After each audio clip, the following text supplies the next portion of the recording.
दोस्तों नमस्कार। दोस्तों, ऑर्थोडॉक्स चाय क्या होती है और ये इतनी महंगी क्यों होती है? क्या आपने कभी किसी चाय की दुकान या ऑनलाइन ऑर्थोडॉक्स टी लिखा लिखा है? और अगर देखा होगा तो आपके मन में सवाल आया होगा कि आखिर यह ऑर्थोडॉक्स चाय क्या होती है? क्या यह कोई नई किस्म की चाय है? क्या इसका स्वाद अलग होता है? और यह सामान्य सीटीसी चाय से इतनी महंगी क्यों होती है? तो दोस्तों, आज हम इस वीडियो में इन्हीं सवालों के जवाब जानेंगे। वीडियो वीडियो के अंत तक आपको यह भी समझ में आ जाएगा कि दुनिया भर के चाय के प्रेमी आखिर ऑर्थोडॉक्स चाय को इतना पसंद क्यों करते हैं। ऑर्थोडॉक्स चाय क्या होती है? सबसे पहले यह बात साफ कर लेनी चाहिए। ऑर्थोडॉक्स कोई अलग पौधा नहीं, यह चाय बनाने की एक विधि है। ये उसी पौधे से बनती है, चाय के पौधे से जिसमें सीटीसी चाय बनती है उसी में से भी बनती है। यह एक पारंपरिक विधि है। इस विधि में चाय की पत्तियों को बहुत सावधानी से तोड़ा जाता है और उन्हें इस तरह प्रोसेस किया जाता है कि उनकी प्राकृतिक बनावट और खुशबू बनी रहे। यानी यहाँ मात्रा से ज़्यादा गुणवत्ता पर जोर दिया जाता है। तो दोस्तों, जानना चाहेंगे इसे कैसे बनाया जाता है। ऑर्थोडॉक्स चाय बनाने की प्रक्रिया में कई चरण होते हैं। सबसे पहले ताज़ी पत्तियों को तोड़ा जाता है, फिर उन्हें घंटों तक मुरझाने के लिए या उसमें ताकि सुखाया जाता है ताकि उसमें नमी निकल जाए। इसके बाद पत्तियों को धीरे धीरे रोल किया जाता है। यही रोलिंग पत्तियों की कोशिकाओं को खोलती है और उनसे प्राकृतिक रस बाहर निकल आता है। फिर नियंत्रित तरीके से ऑक्सीकरण कराया जाता है। यही प्रक्रिया चाय के रंग, स्वाद और सुगंध को विकसित करती है। अंत में पत्तियों को सुखाकर पैक किया जाता है। पूरी प्रक्रिया में काफ़ी समय लगता है और काफ़ी अनुभव की ज़रूरत होती है। सीटीसी और ऑर्थोडॉक्स में क्या अंतर है, ये मैंने पिछले एपिसोड में बनाया ही था, फिर भी आपको बता दे रहे हैं। यही सबसे बड़ा सवाल है। सीटीसी का मतलब है क्रश, टीयर एंड कर्ल। इसमें पत्तियों को मशीन से कुचलकर छोटे छोटे दानों में बदल दिया जाता है। इससे चाय जल्दी बनती है, रंग गहरा आता है और दूध वाली चाय के लिए बहुत पसंद की जाती है।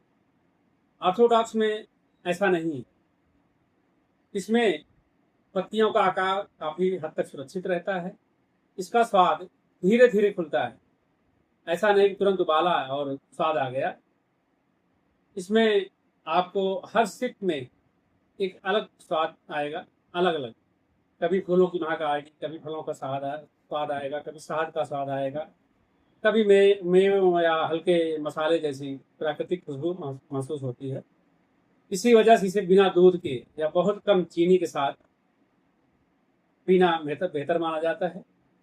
ऑर्थोडॉक्स चाय इतनी महंगी क्यों होती है? इसके पीछे कई कारण हैं।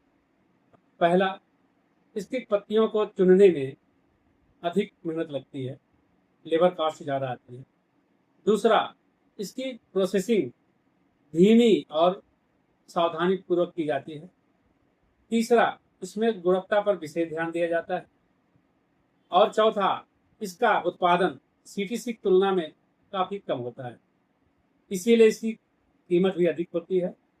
लेकिन चाय के प्रेमी इसे भरपूर मात्रा में और बहुत आनंद लेके पीते हैं। भारत में सवाल उठता है कि भारत में सबसे अच्छी ऑर्थोडॉक्स चाय कहाँ बनती है। तो भारत में कई प्रसिद्ध क्षेत्रों में बेहतरीन ऑर्थोडॉक्स चाय बनाई जाती है।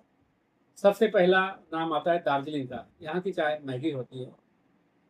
दार्जिलिंग की चाय को दुनिया में चाय का शैंपेन कहा जाता है। मैंने पीछे भी कई एपिसोड में आपको बताया हुआ है। इसके अलावा असम की ऑर्थोडॉक्स चाय अपने गाढ़े स्वाद के लिए और माल्टी फ्लेवर के लिए जाना जाता है, प्रसिद्ध है इसी फ्लेवर के लिए। नीलगिरी की चाय में भी ऑर्थोडॉक्स बनाते हैं। इसकी सुगंध और मुलायम स्वाद, यही इसकी पहचान है। तो दोस्तों, सबसे बड़ा सवाल होता है कि इसे कैसे पिए। अगर आप पहली बार ऑर्थोडॉक्स चाय पी रहे हैं तो कोशिश करें कि इसे बिना दूध के ही बनाएं। पानी को उबालने के बाद थोड़ा ठंडा करें, फिर चाय की पत्तियों को यानी ऑर्थोडॉक्स की पत्तियों को 3 से 5 मिनट तक पानी में रहने दें, उसी गर्म पानी में रहने दें। इसके बाद छान कर धीरे धीरे चुस्की लेकर स्वाद लेकर पिएं। आप पाएंगे कि हर घूंट में स्वाद थोड़ा थोड़ा बदलता रहता है, क्योंकि वो अपना स्वाद छोड़ती रहती है। ऑर्थोडॉक्स चाय जो है अपना स्वाद छोड़ती रहती है, यही इसकी सबसे बड़ी खासियत है। क्या यह सेहत के लिए भी अच्छी है? ऑर्थोडॉक्स चाय में प्राकृतिक एंटीऑक्सीडेंट पाए जाते हैं, लगभग हर चाय में पाए जाते हैं, इसमें कुछ ज़्यादा है। यदि इसे बिना ज़्यादा चीनी के पिया जाए तो यह शरीर को तरोताज़ा महसूस कराने में मदद कर सकती है। हालांकि किसी भी चाय का सेवन संतुलित मात्रा में ही करना चाहिए। अति सर्वत्र वर्जते यानी अति नहीं होनी चाहिए। और 1-2 बार दिन में पी लिया, 3 बार पी लिया, ज़्यादा ये नहीं कि हरदम आपने पी लिया। तो दोस्तों, अब आप समझ गए होंगे कि ऑर्थोडॉक्स चाय कोई अलग चाय नहीं है, कोई अलग किस्म नहीं है, न इसका कोई अलग से पौधा होता है, बल्कि चाय बनाने की प्रोसेसिंग विधि उस पर निर्भर करती है। अगर सीटीसी चाय रोजमर्रा की तेज और मजबूत चाय है तो ऑर्थोडॉक्स चाय स्वाद, खुशबू और अनुभव का एक अलग ही संसार है, अलग ही मिश्रण है।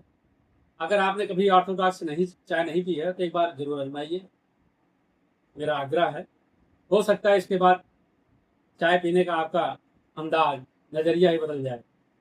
दोस्तों, अगर ये जानकारी आपको पसंद आई हो तो वीडियो को लाइक करें, शेयर करें, चैनल को सब्सक्राइब करें और कमेंट करके बताइए कि ऑर्थोडॉक्स चाय आप कब पिएंगे या पी चुके हैं।